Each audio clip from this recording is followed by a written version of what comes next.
Hello and welcome to Veterans Medals Workshop. Glad you could make it today. Today we're going to take a look at, a book that we just finished based on a lot of requests, and that was to bring together all of the United States Marine Corps medals, badges, and insignia that were used during the Vietnam War. And we've done that, and I think you'll take, what I want to do today is just take you on a walk through it, and then if you want to see some more, you can click on the link below. It'll take you directly to the website. You can click on the book, and there you can go through the flip book, and you can, it takes you all of 10 seconds, and I think you'll be impressed. So if you're looking for any information on the United States Marine Corps medals, ribbons, badges, and insignia issued during the Vietnam War or earned by the Marines, to include the Vietnamese medals that were awarded to Marine veterans, then it's all going to be there. So come on, let's go take a look. Your book is available only on Amazon, and it covers all of the United States Marine Corps medals, badges, and insignia during the periods of 1960s through the 1970s. The book opens with an introduction to Marine Corps insignia, especially the branch of service insignia for both officers and enlisted ranks, the uniform buttons, the necktie or field scarf clasp, and other pins.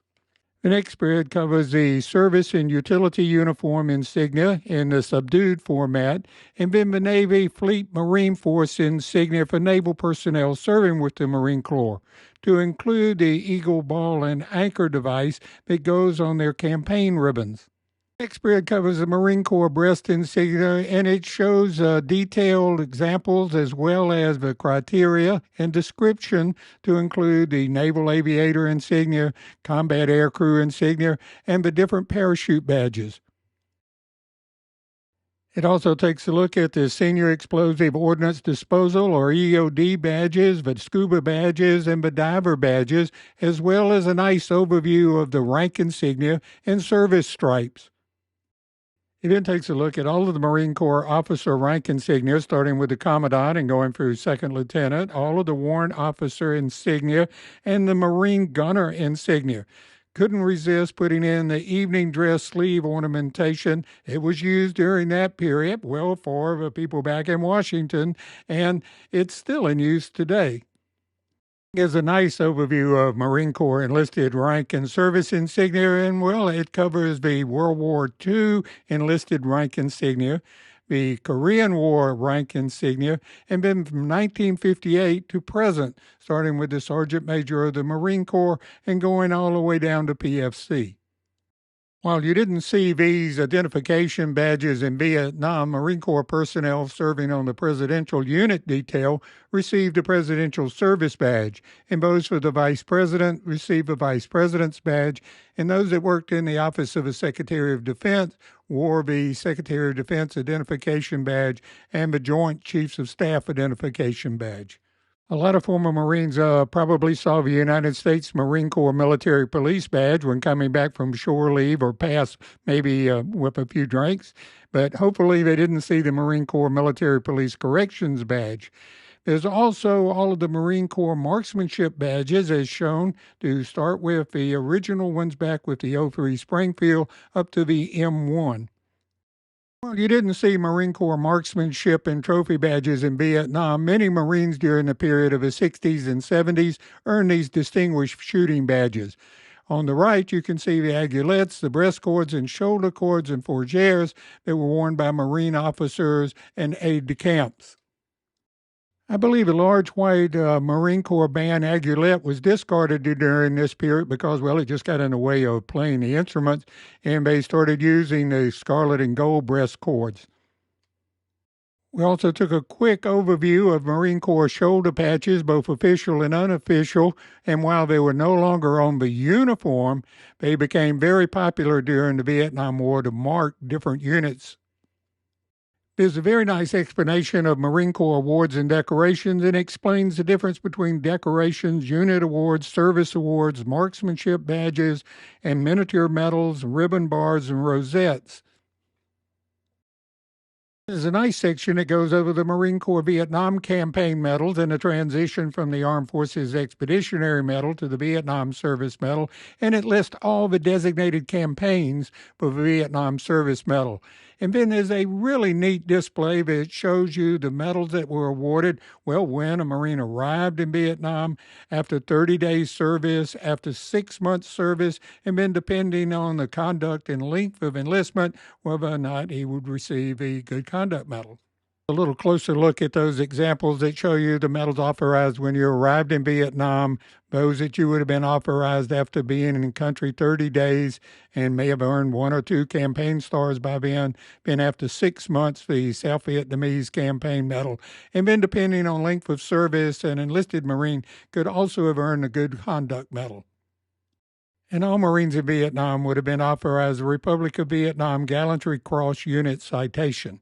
There's a great section on showing the correct order of wear for Marine Corps awards and decorations and to include the attachments, and it begins on the right-hand page here of the current Marine Corps ribbon and devices, so one can compare that on the next page of the U.S. Marine Corps ribbons and devices from 1961 to 1973.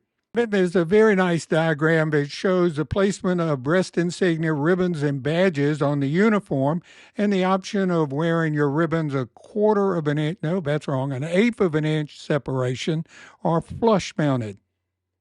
There's a super neat section on the placement of devices on the ribbon that covers the campaign stars as well as the letter V for Valor.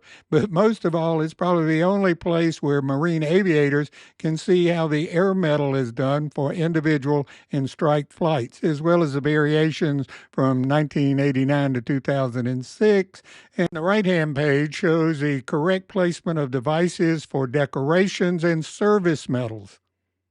If you ever wondered what all of the United States Marine Corps ribbon devices were or are, it's shown on the next 2 pages to include some new devices which weren't given during the Vietnam War, the V, C, and R devices that were proposed by DoD in 2016 and are now used.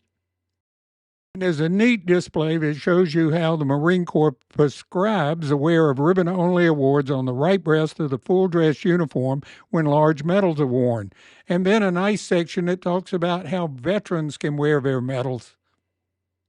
By the way, we have a separate video for all of the Marine Corps prestigious unit awards and their military medal equivalent. The final part of the book starts with an introduction to United States Marine Corps medals and begins, of course, with the Navy Marine Corps Medal of Honor. The following pages lay out the Marine Corps Pyramid of Honor, starting with the Navy Cross, and it covers each one of these awards with when it was instituted, the criteria for award, and the devices that go on the medal. Be surprised to also see in the service medals World War II campaign medals and Korean War campaign medals, but there were members of the Marine Corps who had served in World War II and Vietnam.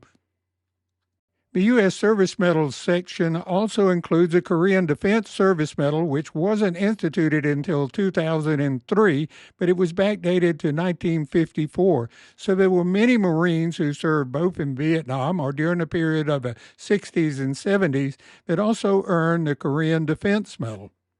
Sections on the award of foreign military decorations, and it covers the South Vietnamese decorations generally awarded to Marine Corps veterans. But on the bottom right-hand side of the page is a full layout of all the military ribbons of the Republic of Vietnam. The section on foreign decorations and non-U.S. service awards to those veterans who had prior service in World War II and Korea before Vietnam, and then a unique page on Marine commemorative medals for the Vietnam War. There's also a section on the issue of United States Marine Corps medals to veterans, retirees, and their families, and step-by-step on how you go about it, as well as how you claim the Cold War Recognition Certificate. Sorry, no medal. The next section summarizes the Vietnam campaign medals and gives an example of how they were written up on a discharge. But perhaps the neatest thing is all the acronyms and abbreviations for military awards during that period are laid out on the bottom corner of that page. And then there's a great section on basic Vietnam military award displays and how different Marine veterans have displayed their medals on the next couple of pages.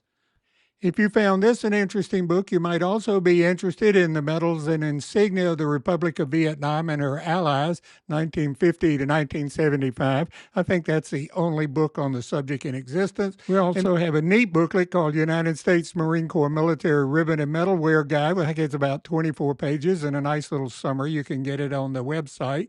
And then for someone who wants to know everything there is about Marine Corps awards and insignia, then our big book, Marine Corps Awards and Insignia, is on sale right now, and you can save if you order it off of Amazon. And special thanks to Medals of America and Fountain Inn, South Carolina, for providing all of the medals, badges, and insignia that you have seen today.